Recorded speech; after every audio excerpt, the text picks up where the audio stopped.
name is Howard Moff. I'm the director in charge of dairy cattle and beef cattle.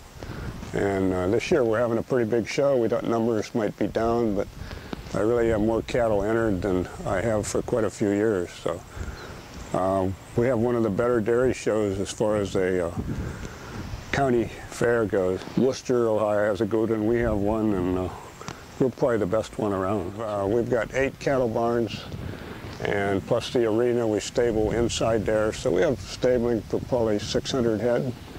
And my responsibility to get the judges, and we try to get nationally known judges, not just the guy down the road.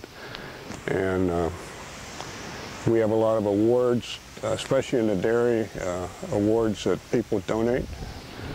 And in the beef, we have some. Northeast Ohio Shorthorn Association, they have their district show here at Canfield Fair. Also the district Jersey show is here. The youth are a big part of this fair, and that's how I really got interested to start with. I started showing in 4-H when I was 9 years old, and then our family, we have a dairy farm, and we started showing in open class about 3 years later.